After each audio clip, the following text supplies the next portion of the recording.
It's been a busy preseason. You know, you guys have had camps, passing nights. You said in one of our most recent correspondences that the padded team camp benefited the boys the most. Why do you think this? Well, anytime you can get into full contact and simulate, full contact practice, games, any type of that situation as early as possible, and we did it in June. It really gives us a chance to evaluate guys early, evaluate what works well for us, what doesn't work well. Because you could do all kinds of stuff out with no pads, and everybody looks great, during 7-on-7s and that type of thing. But when you actually get in some sort of pass rush and you get work pass protection, or you're working, you're tackling, overall tackling, that type of thing.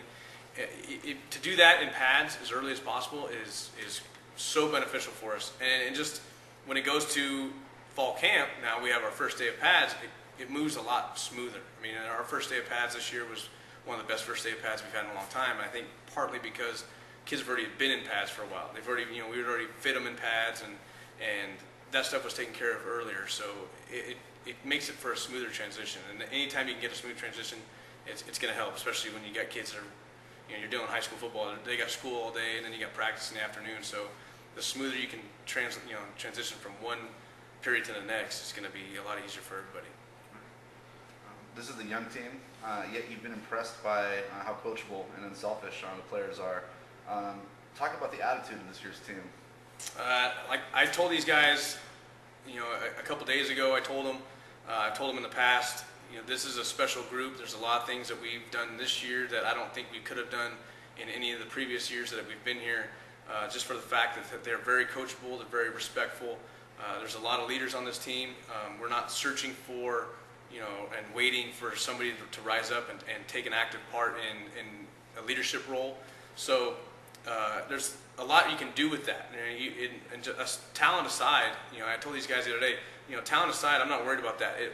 What is going to make this team separate themselves from other teams, in the past is how they carry themselves on the field in terms of leadership, and through adversity and that type of thing. And this is a very good group. They've got a core group that is determined to succeed and do that in different ways. We came out of our red gray scrimmage on Thursday, or on Friday, and one of the first things that the kids talked about, it wasn't just the coaches, but the kids talked about was, hey, we need to kick up our conditioning. We're not as shape as what we should be, and so we haven't got that from other groups, and so that's a very unselfish group that we have, and so we're very excited about that. And they're young, and there's kids that are gonna. We expect that to carry over to next year as well. In one of our correspondences, you talked about how it's hard to get a team to become physical with one another, especially when they're new, haven't actually collided together yet. Yeah. What are some of the creative ways you and your staff have come up with to kind of get them used to that? Well, yeah, it's every year. It seems like we go through practice and we start hitting on guys, or the guys start hitting on each other, and it's a lot. Seems like it's softer than what you want it to be, and it's not quite 100 miles an hour full speed. But then you get into a scrimmage, and we'll go there on Thursday when we go to Ceres, and everything will open up, and we'll play how we want to play, and so it's always that part of the guys not wanting to hurt their buddy across the line from them or whatever it may be.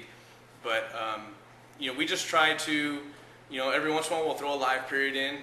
We try to do it with different types of drills to kind of increase the intensity a little bit. But one of the best practices we had is we just went for the last maybe 5-10 plays on offense last week was just totally live, just like a scrimmage, like it was a game. We moved the ball. Guys had to get tackled to the ground, and they, at some point they got to learn how to get tackled as well. So it was a good period. It was one of our best practices we'd had all year. And then our red gray scrimmage on Friday was very, very good. We had some great solid hits there, and so the guys are starting to come around to where they're starting to loosen up, and I think get adjusted to everything, get adjusted to the speed of the game. But you just got to find different ways of getting these guys to understand that at some point, and then early on now, we have to be able to go full speed at one another and being able to sustain hits and sustain our blocks. So it's progressing, and I think we should be peaking right after we get to our scrimmage in Ceres. Speaking of, what are you going to be looking for in this week's scrimmage? And how important is it for the confidence of your team to perform well in that scrimmage? Well, in terms of confidence, it's very important. If we come out of there and for whatever reason we don't perform as best as what we could, the kids are going to take that, and coaches as well. We're going to take that to heart, and so we want to make sure that we're playing to the best of our abilities. Coming up from a coaching standpoint, we want to make sure that everybody gets in and gets some quality reps, and we need to know how deep are we at the end of this thing. A lot of people, as you go in, the starters are fairly set, and you kind of know what's going on there. But it's the position battles. It's much like the NFL and that type of thing. When the preseason, it's all about guys trying to make the team and guys trying to fight for a spot, maybe that 2 and 3 spot or 3 and 4, whatever it may be. But there's also adjustments that need to be made. You got to figure out what works well versus what type of defense. What works well? Can we make adjustments on the run? Are we that type of team, or are we a team where we have to wait and then install something separately the following week, or can we just make adjustments on the fly? And so there's different things you look at, but overall, like you said, the confidence thing is one of the biggest things, because the kids got to come out of this thing confident, knowing that going into a week, the following week, where games count, where we're keeping score, we got officials, penalties, and wins and losses.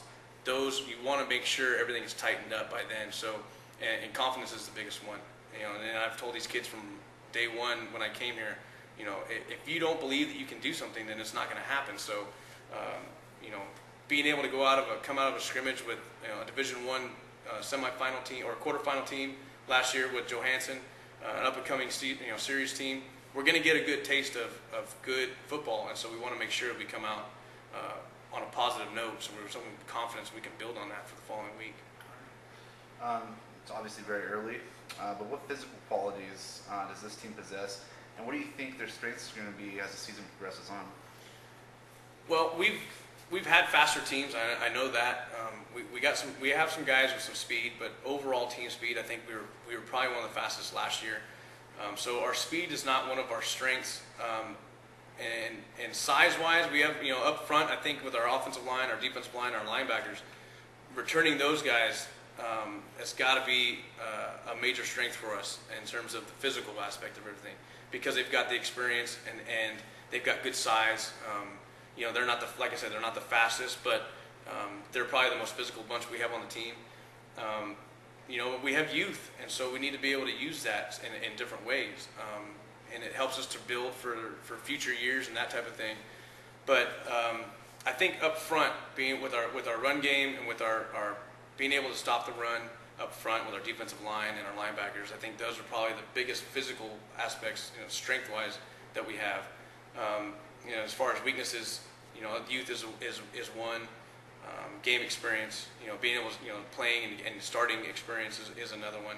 So, being able to adjust as fast as we can to that varsity level and that varsity speed will be the thing that probably will be holding us back, and hopefully it doesn't hold us back at all. Hopefully we can pick up as fast as we can, and we'll be right in stride when league hits and that type of thing.